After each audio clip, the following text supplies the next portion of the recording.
The security situation in Nigeria was a mixed grill this year. The nation entered 2017 with claims by the military to have decimated the Boko Haram terrorist group. This action was later to be explained as retrieving all Nigerian territories from the terrorists. The claims notwithstanding, the attacks on innocent Nigerians have continued, especially in the IDP camps and places of worship. 2017 saw an increase in the use of children, women and the vulnerable groups to perpetrate the attacks. The IDPs were not the only ones affected, as aid agencies also bear the brunt of the insurgents.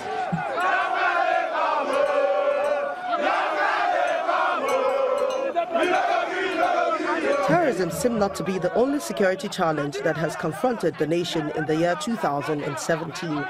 The federal government had run-in battles with agitators of the state of Biafra in the southeast, culminating in the Operation Python Dance, when the acclaimed leader of the group, Mr. Nnamdi Kanu, who was thought to have been released on bail based on a political arrangement, did not stop his agitation, but instead raised concerns for the federal government. The confrontation between the military and the IPOB members following the setting up of a Biafra Secret Service and alleged name-calling led to the disappearance of Mr. Nnamdi Kanu. While his family and followers accused the federal government of having Mr. Kanu in their custody, a former governor of Abia State insists Mr. Kanu, who has a dual citizenship, has left the country. And while the agitators were protesting in the southeast, the menace of the herdsmen attack continued in the north-central states of Benue, Nasarawa and Plateau State, leading to the banning of open grazing in Benue and Ekiti states. Nigerians woke up to the sad news of the killing of over 60 people in Numan, Adamawa State, allegedly by herdsmen. The federal government has been criticized for its approach to the security challenge posed by these herdsmen. Government should be made to be seen to be addressing the issues of herdsmen-farmers clashes holistically, and also providing some form of better management to livestock in the region. The South-South has been largely peaceful, even though there were threats from the Niger Delta Avengers. The Vice President's strategic tour to the region may have contributed to dousing the tension in the region. And in most of the southwest states, kidnapping and the activities of cult groups was the order of the day. The majority of the attacks was by members of the Bado cult group, which specializes in killing their victims in the most gruesome way. While some arrests have been made, the activities have continued.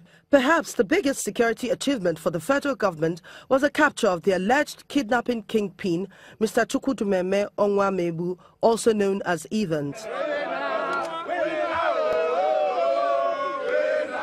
The year also witnessed a campaign for the scrapping of the Special Anti-Robbery Squad.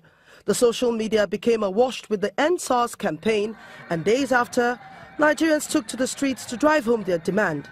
A swift reaction by the Inspector General of Police has led to the arrest of some personnel and restructuring of the unit. But the campaigners insist that the harassments have continued and the unit should be scrapped. And as the year draws to a close, controversy has surrounded the prosecution of the war against terrorism in the northeast following this announcement. The governors have given permission to the federal government to spend the sum of $1 billion in the fight of insurgency. This money is supposed to be taken from the excess crude account. They gave the mandate that they should spend this money not for individual, but for the sake of this country.